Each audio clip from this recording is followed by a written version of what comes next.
thank you very much. It's an honor to have President Zelensky of Ukraine, and we've been working very hard, very close. So we've actually known each other for a long time. We've been dealing with each other for a long time, and very well.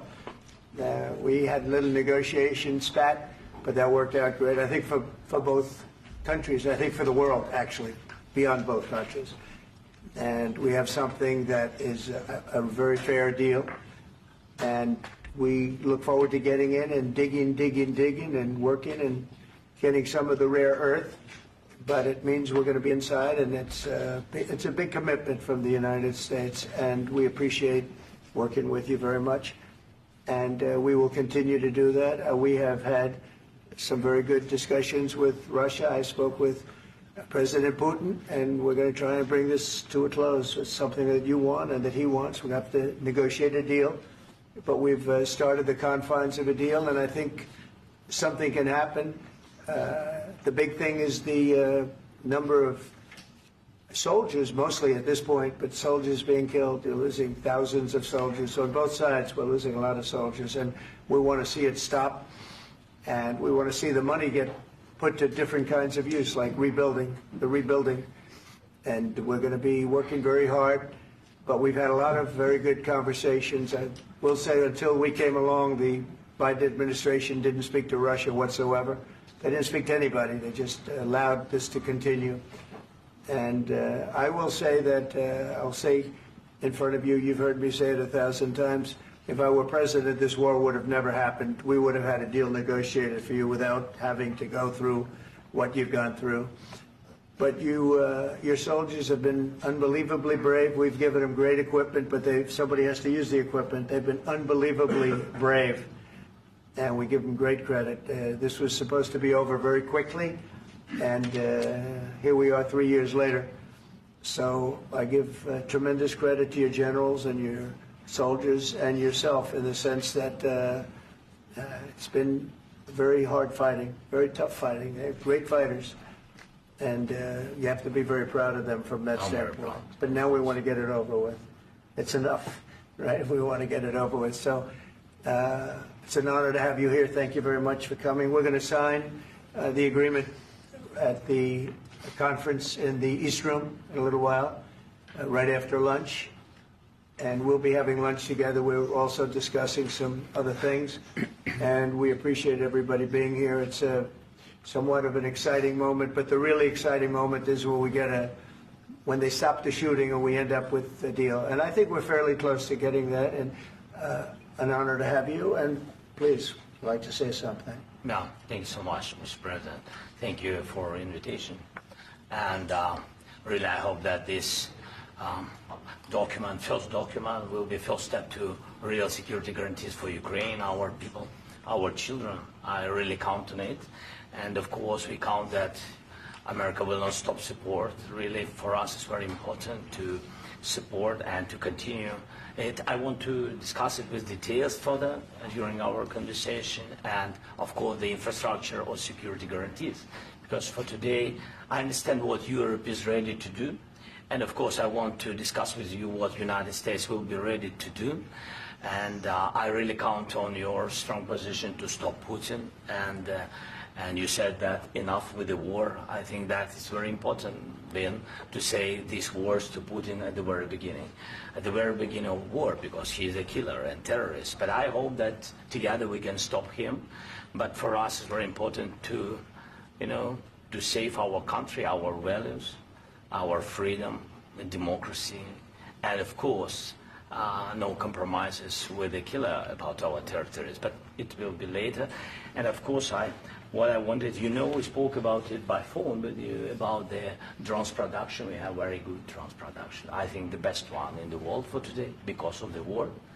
Yes, and of course, we need very much the air defense. You have the best air defense in the world, and really you helped us under attacks of Russians. And I want to speak how we can exchange the licenses. We're open to share the licenses of all our drones with you, of course, with the United States. And we need licenses for quick production of air defense. Even after the war, we need our nation to be calm, that we are secure. So that's why we need this air shield. And of course, about this I want to speak about the contingents. I think that France and UK already spoke to you, and we know that Europe is ready, but without the United States, they will not be ready to be as strong as we need.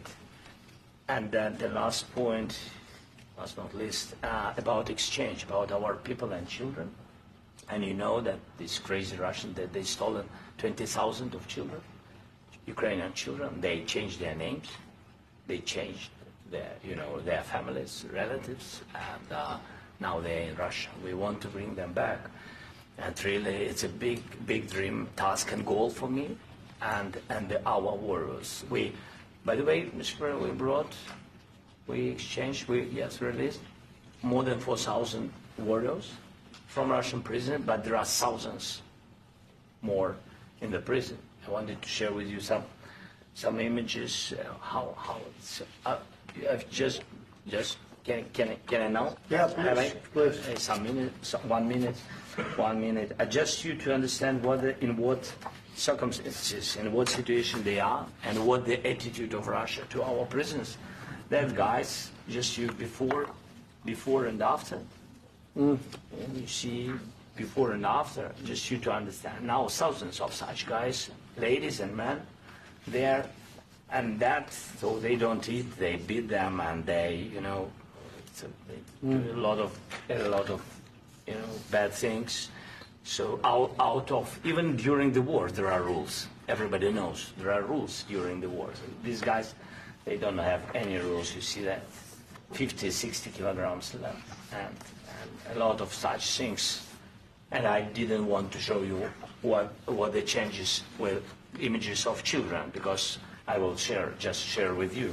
And, I mean, it's looking tragic. Yeah, that's tough stuff. I wanted very much to give you, and you see.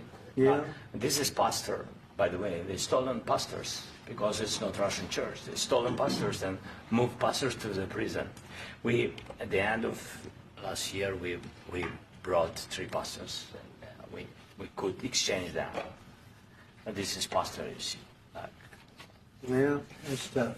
Yeah. So I mean, this I wanted to show you, and this. So thank you very much. We want to get that ended, right? Yeah. Of course, we will. And I think we will. And We have to, of course. do you have any questions, please? Thank you, Mr. President. With the, how much money is the U.S. going to put into the fund that is being created today, and how does this provide long-term security for Ukraine? Well, we don't know exactly how much, because we're going to be putting some money in a fund that we're going to get from the raw earth that we're going to be taking and sharing in terms of revenue. So it's going to be a lot of money will be made from the sale and from the use of raw earth. And as you know, our country doesn't have much raw earth. We have a lot of oil and gas, but we don't have a lot of the raw earth. And what we do have is protected by the environmentalists, but that can be unprotected, but still it's not very much. They have among the best in the world in terms of raw earth. So we're going to be using that, using it for all of the things we do, including AI and including weapons and the military, and it's really going to very much satisfy our needs. So it's something that just worked out really well. We have a lot of oil, and we have a lot of gas, we have a lot, but we don't have raw earth. So this has just about every component of the raw earth that we need for computers, for all of the things we do.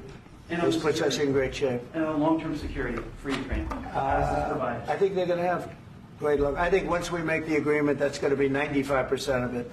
They're not going to go back to fighting.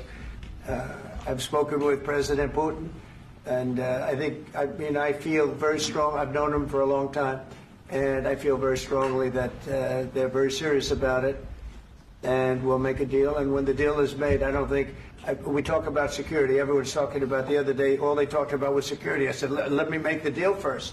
I have to make the deal first. I don't worry about security right now.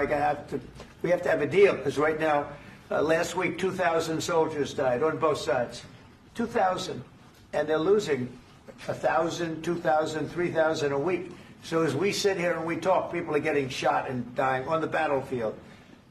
And, you know, they're not American soldiers, but they're Russian soldiers and they're Ukrainian soldiers, and we want to be able to stop it. And we want to be able also to spend money on other things. We don't want to, this is a tremendous amount of money. And what the Biden administration did was terrible. They were giving money, but he had no security on the money. Europe, as you know, gave much less money, but they had security. It was in the form of a loan. They get their money back, and we didn't. And now, at least we're protected because the American taxpayer has to be protected too. But this is an incredible agreement for Ukraine because we have a big investment in their country now, and what they have, very few people have.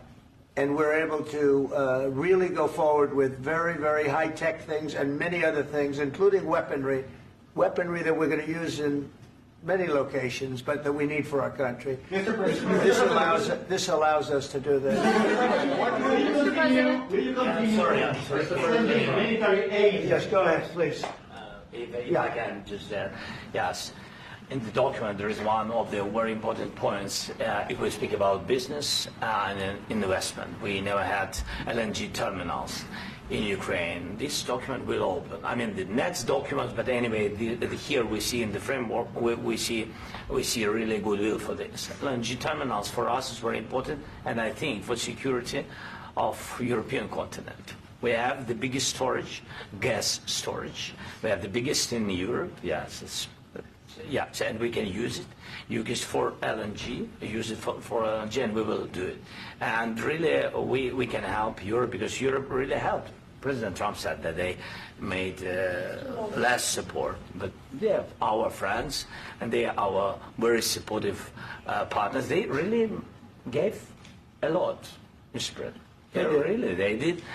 They gave a lot, but they gave much less. No. Much less. No. At least no. No. Okay. Okay.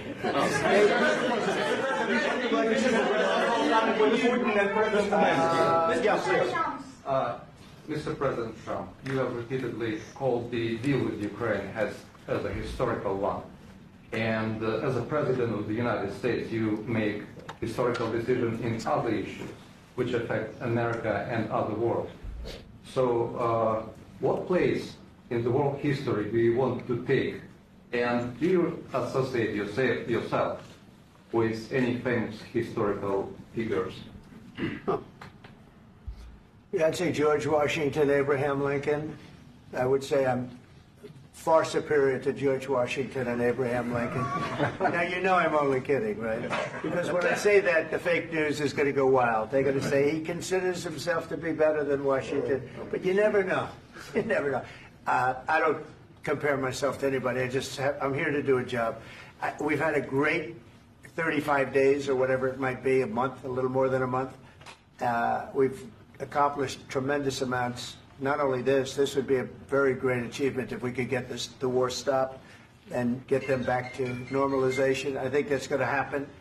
We've had very good talks on both sides, as you know. But I think we've done a very good job, just generally. If you look at all of the things we've done in 30 days, they're saying there's never been a opening for a president.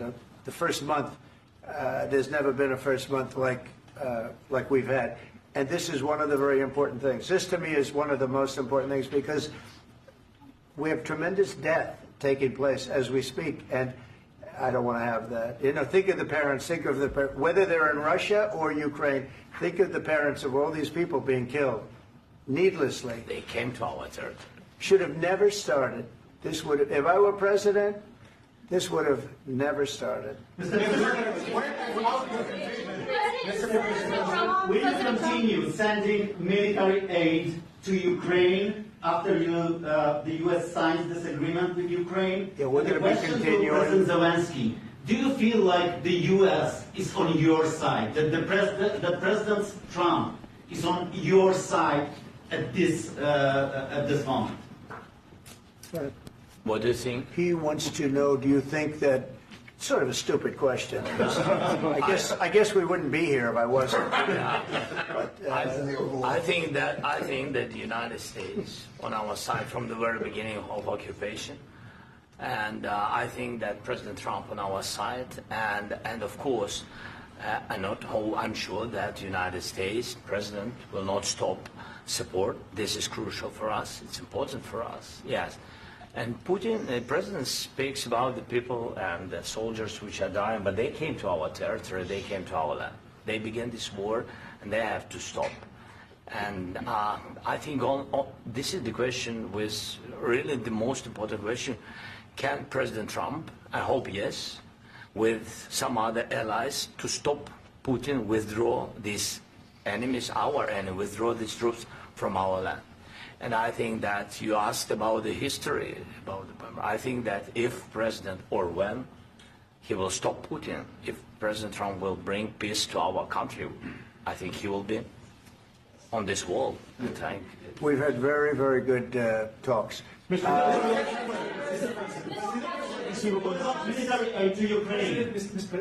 Zelensky just said that there would be no compromises with Vladimir Putin.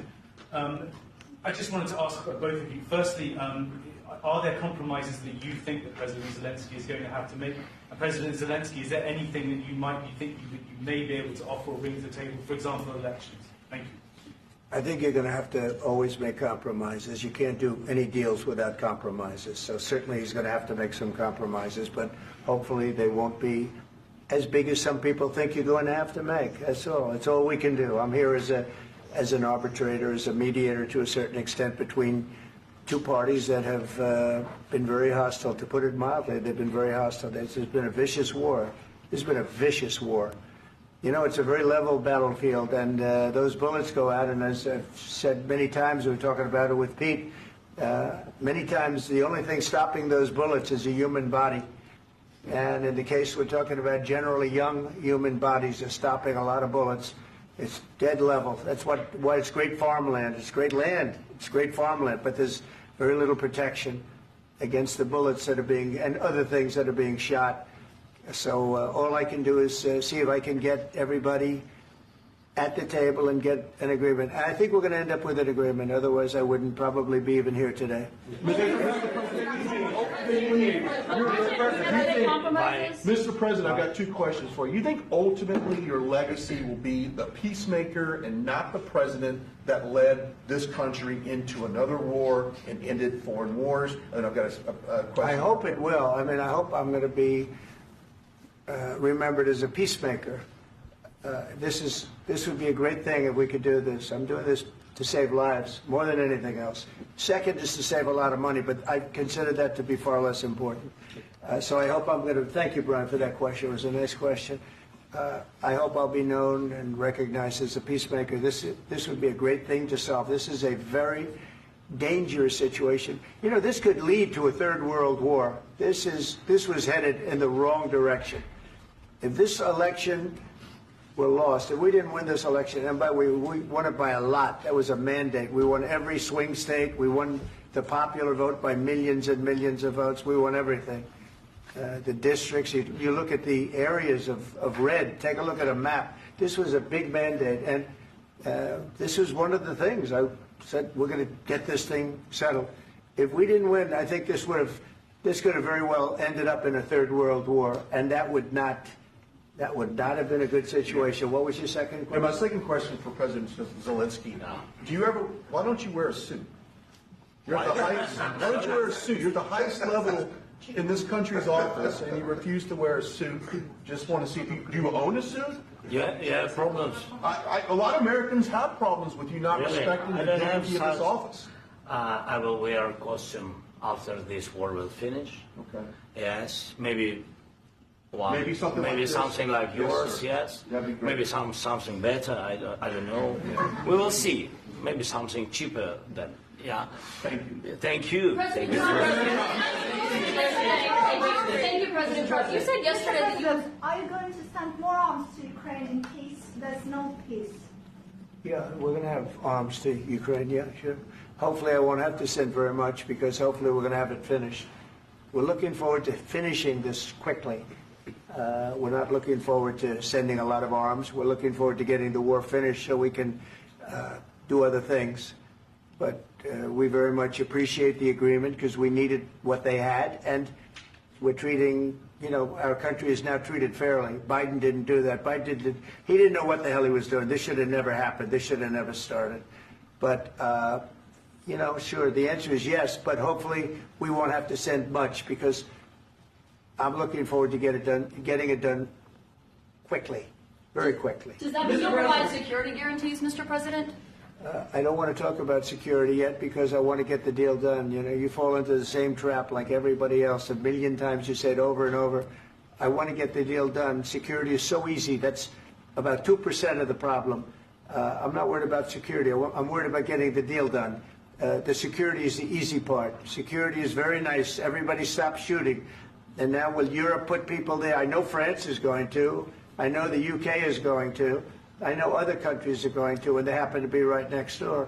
We haven't committed, but we could conceivably. We have security in a different form. We'll have workers there digging, taking the raw earth so that we can create a lot of great product in this country. So in that sense, you have something, but we haven't determined that yet. I will say, in speaking to France and in speaking to, and they were here, as you know, last week and just the other day, they have committed to a lot of security. I don't think you're going to need much security. I think once this deal gets done, it's over. Russia's not going to want to go back, and nobody's going to want to go back. When this deal ends, I really believe this deal is going to be over. Yeah, please go ahead. Go ahead. Thank you, Mr. President, thank you. You had Mr. Macron and Keir Starmer at the White House this past week, both of whom praised your courage and conviction to lead the pathway towards peace. Yes. Part of that involved, though, re-engaging Russia in diplomatic relations, something that previous leaders lacked the conviction to do so. What gave you the moral courage and conviction to step forward and lead that? Well, I love this guy. Who are you with? One American News, sir. Well, that's why I like him. One American News does a great job. I like the question. I think it's a very good question. It's a pathway to peace. It's a pathway to getting something solved. And I feel that as the head of this country, I have an obligation to do that. Plus, we're very much involved. We got involved. It's too bad we got involved because there should have been no involvement because there should have been no war. And there shouldn't have been October 7th. That would have never happened. As you know, Iran was broke. They had no money to give to Hezbollah. They had no money to give to Hamas. They were stone cold broke. And then under Biden, they became rich as hell. They went from no money to $300 billion in a period of 4 years. And they gave a lot of that money away. And you see what happened. And that's a real mess also that we hope to be able to solve. But no, I appreciate your question very much. It's just I feel I have an obligation to try and do something to stop the death. If I can answer. Yes, I can answer. Sorry.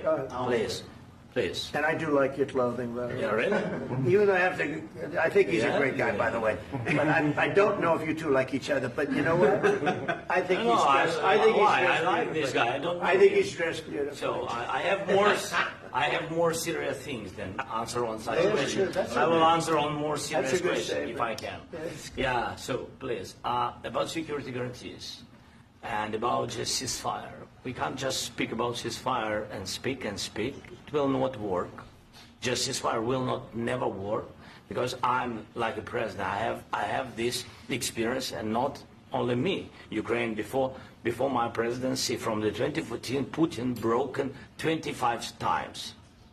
25 times he broken his own signature. 25 times he broken ceasefire. But he never broke to me. He never broke to me. No, you were the president. You were the president during. He never broke to me. In 2016, you've been the president, Mr. President. You've been the president, but he had, of course, not with you, but he had during those periods. He had conversations with our side, and we had Normandy format. The France, Germany, Ukraine, and Russia, and he broken 25 times. That's why we will never accept just ceasefire. It will not work without security guarantees. Security guarantees, maybe President is right about this document and other, but this document is not enough. Strong army is enough because his soldiers afraid, Putin's soldiers afraid of our soldiers when we're strong enough. If we are not strong enough, if we are empty, if our storage is empty, we can't defend our land. Today, he knows that we have, all the world knows that we have meeting, yes? Why he's using ballistic? Putin today using ballistic on our hospitals, schools, and etc. Ballistic. So he knows that we are here and that President Trump is really have goodwill to stop this war. And you hear now the president. So why he's using? So he doesn't want to stop. He doesn't want. But I hope that we will do it. Really, we'll do it. Security. When we speak about security guarantees, when the Europeans are ready for contingents, they need USA backstop. If there will not be United States, we will not never have any contingents, strong contingents from the Europeans, because they don't want to divide alliance, connection between the United States and the main and strongest ally and Europeans. And this is crucial, this is important. That's what we want to speak about very much. This is very important. And air defense. So air defense, really, we have big deficit with all these systems, and we need to provide this. We need it very much. Otherwise, Putin will never stop, and will go further and further. He doesn't want. He hates us, you know? It's not about me. He hates Ukrainians. He thinks that we are not a nation. He thinks, and he shared these thoughts, I think maybe with your team also, I don't know. But with all the Europeans, in media, officially and not, he always said that there is no such country, such nation, such language, and such life like Ukrainian. No, he really doesn't respect all the Ukrainians, and he wants to destroy us. And you are right, Mr. President. That's 2%. This document, maybe other documents, it's a very good start, very good, but it will not enough to stop this person. Should Russia pay to rebuild Ukraine? Mr. President, after these Should Russia pay to rebuild Ukraine? They have to pay. This is the rule. This is the rule of the war. This is the rule of the war. During all the centuries, all the history, this is the rule of the war. Who began, those pay. This is the rule. Putin began this war. He has to pay all money for innovation. He has to pay. Of course, some Russian assets, what we have in Europe, about 300 billion, we can use them. We can use for innovation and buy military support from the United States also. We can do it, but it's not enough. It's not enough. Because I wouldn't know. Wait 1 second. I asked this question that you didn't like because I wanted to know if you want to position yourself in the middle between Russia and Yes. Ukraine or on the Ukraine side. No, I'm in the middle. I want to solve this thing. I'm for both. I want to get it solved. And it's wonderful to speak badly about somebody else, but I want to get it solved. If we can solve it, great. If we can't solve it, they're going to have to fight it out, and who knows what's going to happen. But I want to see it get solved. May I follow up? One more question about U.S. troops in Europe. After Russian invasion of Ukraine, your predecessor sent additional troops to Eastern Europe, including Poland, my country. Yeah. Are you committed to keeping these troops on the eastern flank of NATO in the future? I'm very committed to Poland. I think Poland has really stepped up and done a great job for NATO. As you know, they paid more than they had to. They are one of the finest groups of people I've ever known. I'm very committed to Poland. What about Baltics? Poland's in a tough neighborhood, you know. What about the Baltics? The Baltics, they got a lot of, it's a tough neighborhood too. But we're committed. We're going to be very committed, and we're committed to NATO. But NATO has to step up, and the Europeans have to step up more than they have.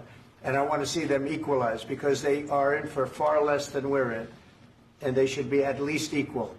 You understand that? Why is the United States, we have an ocean in between. Why is the United States in for so much more money and other things as Europe? With that being said, and as you said, they've also been obviously very helpful.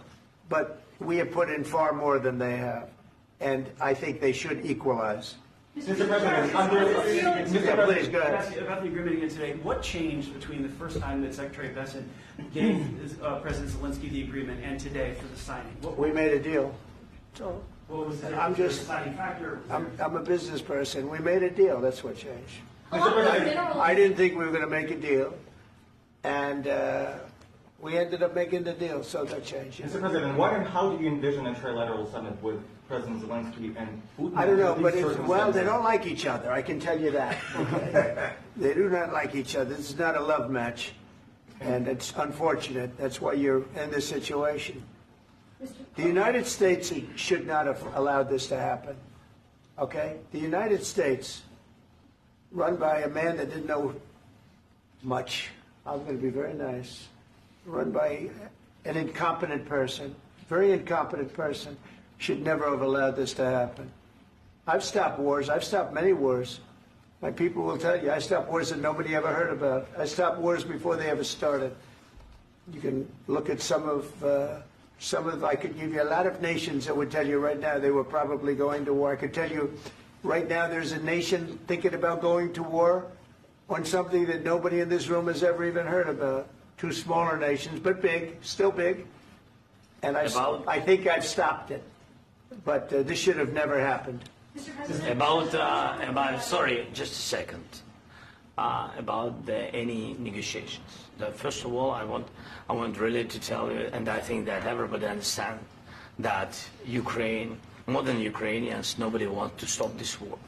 But at the future, any negotiations, it's understandable that two sides of the war, not Russia and the United States, because this is not the war between Russia and the United States. This is war of Russia against Ukraine and Ukrainian people. So these two sides will be at the anyway will be at the negotiation table. Then of course United States, like the strongest partner of the Ukraine, and of course Europe.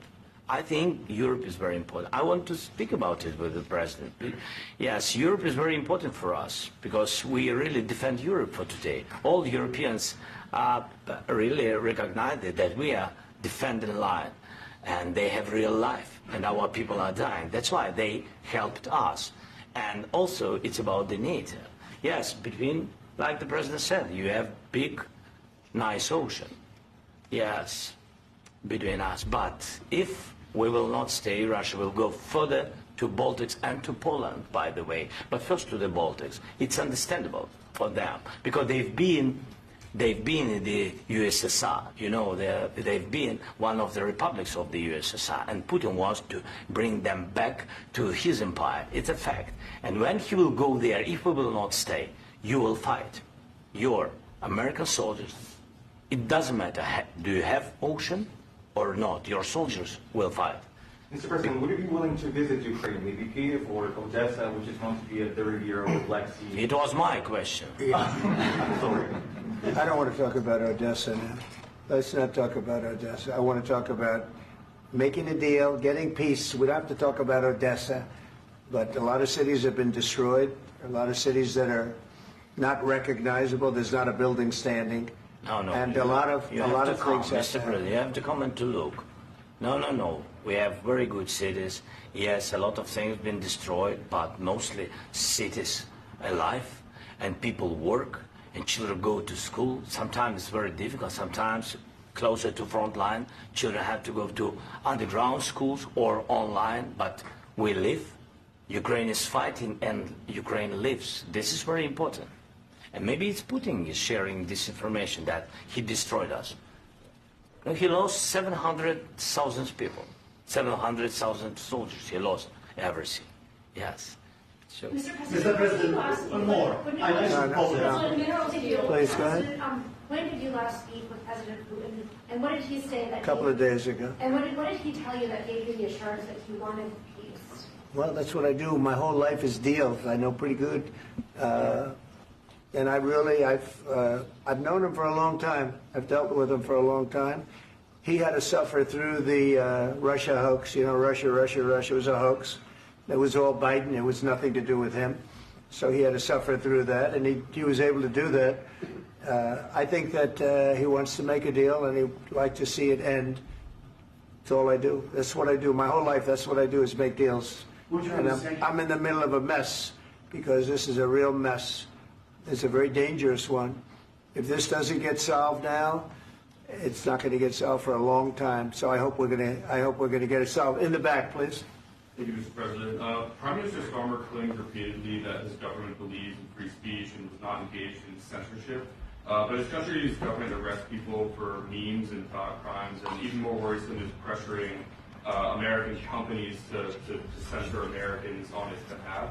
How can he be a reliable, trustworthy partner when he says things that are demonstrably false on such an important topic? Well, we actually spoke to him about that yesterday, and we thought they took it very, very much too far. JD was very strong on it. So was I. So was Marco. And we've been speaking to him about it. Marco, would you like to say something about that? We have concerns, obviously, with the conduct of those, particularly as it impacts Americans. And there's real concern that American speech, which is online, could fall into the hands of British or any country's jurisdiction. And so this is a point the Vice President made at Munich, and I think it's a very compelling one, that what unites us with Europe, as much as anything else, is these shared values, and one of them being free speech. And so if Americans are threatened by it, we're going to need to take action in that regard. Mr. President. It's actually a very important question. We spoke about this in detail with the Prime Minister, the Foreign Secretary, and others at lunch yesterday, and I know that Secretary of Commerce Lutnick followed up in private meetings last night. This is really important. We believe Americans have the right to speak their mind, even if we in this room disagree with them. They have the right to speak their mind in the public square, which is often online these days. And we're going to defend that right as it pertains to American companies and American citizens vigorously if we have to. I do think that under the President's leadership, we're going to find common ground with our friends in the UK on this question, but it remains to be seen. The principle that will guide us is we believe in free speech in this country, and we'll fight for it for American citizens. Mr. President, on the deal, is there any other oil and gas component to the deal? Is it all critical? A little bit. We'll see. On LNG? But we're not really looking for that so much. We got a lot. We have more than anybody in the world, by far. So, no, we're not talking about it too much, but a little bit. I think it affects also, but for the most part, no.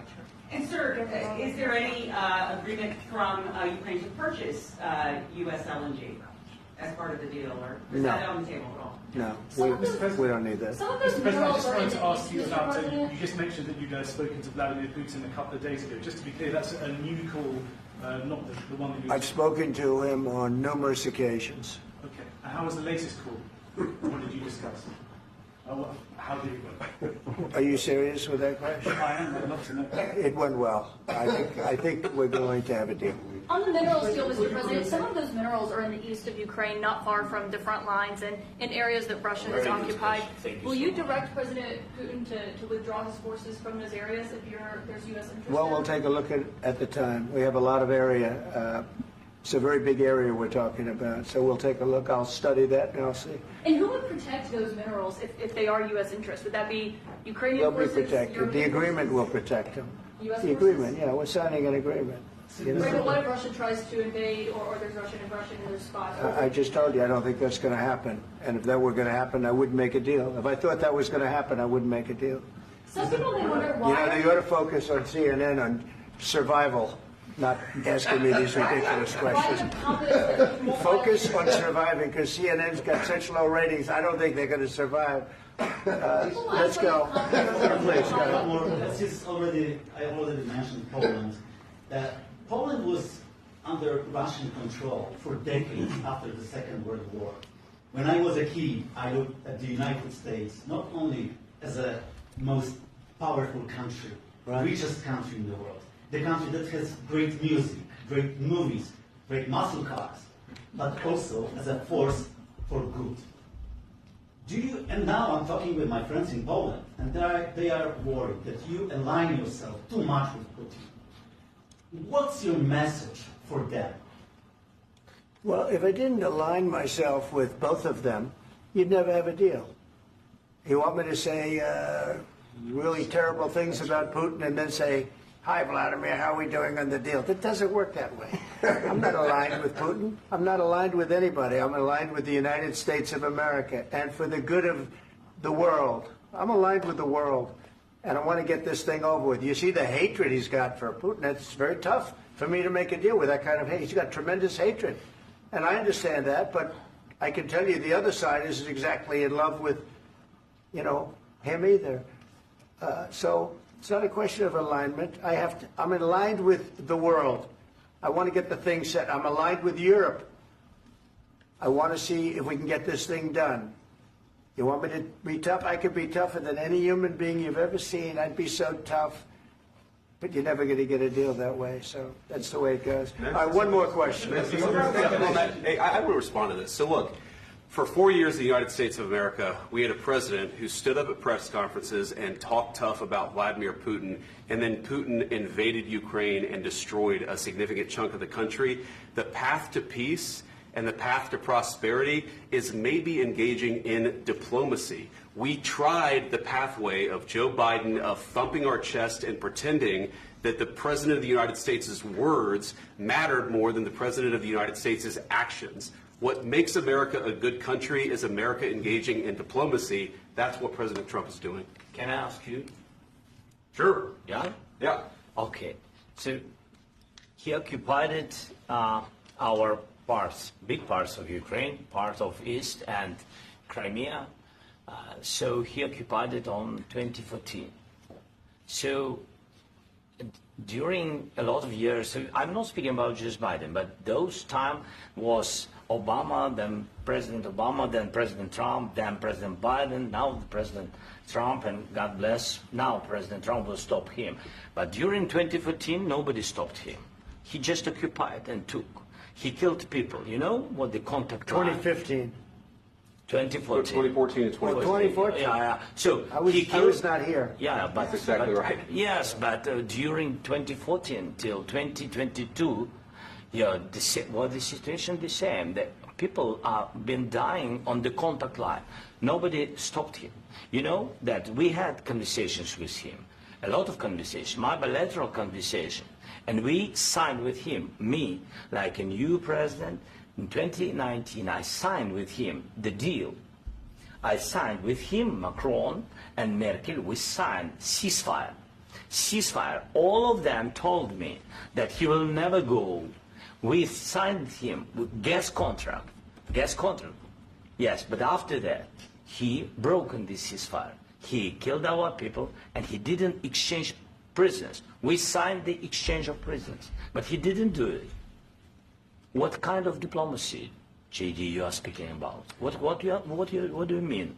I'm talking about the kind of diplomacy that's going to end the destruction of your country. Yes, but if you Mr. President, with respect, I think it's disrespectful for you to come into the Oval Office and try to litigate this in front of the American media. Right now, you guys are going around and forcing conscripts to the front lines because you have manpower problems. You should be thanking the President for trying to bring an end to this conflict. Have you ever been to Ukraine that you say what problems we have? I have been to. I've actually watched and seen the stories, and I know what happens is you bring them on a propaganda tour, Mr. President. Do you disagree that you've had problems bringing people into your military? And do you think that it's respectful to come to the Oval Office of the United States of America and attack the administration that is trying to prevent the destruction of your country? A lot of questions. Let's start from the beginning. Sure. First of all, during the war, everybody has problems. Even you, but you have nice ocean and don't feel now, but you will feel it in the future. God bless. You don't know that. God bless. God bless. You will not have a war. Don't tell us what we're going to feel. We're trying to solve a problem. Don't tell us what we're going to feel. I'm not telling you. Because you're in no position to dictate that. That's exactly what you're doing. You're in no position to dictate what we're going to feel. We're going to feel very good. You will feel influence. We're going to feel very good and very strong. You will feel influence. You're right now not in a very good position. You've allowed yourself to be in a very bad position, and he happens to be right about it. From the very beginning of the war. You're not in a good position. You don't have the cards right now. With us, you start having cards. Right now, you don't. You're playing cards. You're playing cards. You're gambling with the lives of millions of people. You're gambling with World War III. You're gambling with World War III. And what you're doing is very disrespectful to the country, this country, that's backed you far more than a lot of people said they should have. Have you said thank you once? This entire meeting? No, in this entire meeting, you said thank you. You went to Pennsylvania and campaigned for the opposition in October. Offer some words of appreciation for the United States of America and the president who's trying to save your country. Please, you think that if you will speak very loudly about the war, you He's can... not speaking loudly. He's not speaking loudly. Your country's in big trouble. Can I Wait a answer? minute. No, Can you've I done a lot answer? of talking. Your country is in big trouble. I know. You're not winning. I know. You're not winning this. You have a damn good chance of coming out okay because of us. Mr. President, we are staying in our country, staying strong from the very beginning of the war. We've been alone, and we are thankful. I said thanks you haven't in been this alone. cabinet, You and haven't not been only alone. in this cabinet. We gave you, through I this said stupid thank president, $350 billion. You voted we gave for you your military president. equipment, You and you voted men for are your brave, president. but they had to use our military. What about If you didn't have You our invited military me. equipment, You invited if me you to didn't speak. have our military equipment, this war would have been over in 2 weeks. In 3 days, I heard it from Putin. In 3 days, this is something Maybe new. less. In 2 weeks, of course, yes. It's going to be a very hard thing to do business like this. I tell you. Just say thank you. I said a lot of times thank you to American people. Accept that there are disagreements, and let's go litigate those disagreements rather than trying to fight it out in the American media when you're wrong. We know that you're wrong. But you see, I think it's good for the American people to see what's going on. I understand, sir. I think it's I very understand. important. That's why I kept this going so long. You have to be thankful. You don't have the I'm cards. thankful. You're buried there. Your people are dying. tell you You're again, running I low know. on soldiers. Don't- please, you're running Mr. low on President. soldiers. It would be a damn good thing. Mr. And then President. then you tell us, I don't want a ceasefire. I don't want a ceasefire. I want to go, and I wanted this. Look, if you could get a ceasefire right now, I tell you, you take it so the bullets stop flying and your men stop getting killed. Of course, we want to stop the war. But you're I saying said- you don't want a ceasefire. But I said to you, I want a with ceasefire. guarantees. Because you'll get a ceasefire faster than an agreement. Ask our people about ceasefire, what they think. That wasn't It doesn't with matter me. for you what, That what wasn't is- with me. It That was wasn't with you. a guy named Biden, who was not a smart person. This That is was your, with, this that was is with your Obama. president. It was your president. Excuse me. That was with Obama, who gave you sheets, and I gave you javelins. Yes. I gave you the javelins to take out all those tanks. Obama gave you sheets. In fact, the statement is Obama gave sheets and Trump gave javelins. You got to be more thankful, because let me tell you, you don't have the cards. With us, you have the cards. But without us, you don't have any cards. One more question to Mr. Vice President. I'm sorry. It's going to be a tough deal to make, because the attitudes have to change. What if Russia breaks ceasefire? What if Russia breaks peace talks? What do you do then? I understand that it's a heated conversation right now. What are you but saying? what She's if asking, what if Russia breaks the ceasefire? What if anything? What if a bomb drops on your head right now? Okay? What if they broke it? I don't know. They broke it with Biden, because Biden, they didn't respect him. They didn't respect Obama. They respect me. Let me tell you, Putin went through a hell of a lot with me. He went through a phony witch hunt where they used him and Russia. Russia. You ever hear of that deal? That was a phony Hunter Biden, Joe Biden scam. Hillary Clinton, Shifty Adam Schiff. It was a Democrat scam. And he had to go through that. And he did go through it. We didn't end up in a war. And he went through it. He was accused of all that stuff. He had nothing to do with it. It came out of Hunter Biden's bathroom. It came out of Hunter Biden's bedroom. It was disgusting. And then they said, oh, the laptop from hell was made by Russia. The 51 agents. The whole thing was a scam. And he had to put up with that. He was being accused of all that stuff. All I can say is this. He might have broken deals with Obama and Bush, and he might have broken them with Biden. He did, maybe. Maybe he didn't. I don't know what happened. But he didn't break them with me. He wants to make a deal. I don't know if you can make a deal. The problem is, I've empowered you to be a tough guy. And I don't think you'd be a tough guy without the United States. And your people are very brave. But you're either going to make a deal or we're out. And if we're out, you'll fight it out. I don't think it's going to be pretty, but you'll fight it out. But you don't have the cards. But once we sign that deal, you're in a much better position. But you're not acting at all thankful. And that's not a nice thing. I'll be honest, that's not a nice thing. All right, I think we've seen enough. What do you think? Huh? This is going to be great television, I will say that. All right. We'll see what we can do about putting it together. Thanks. And I need the back of the negotiate, given that. We'll see. I don't know. All right, guys, come on. Wait, hey, let's go. Guys, come on. Let's move.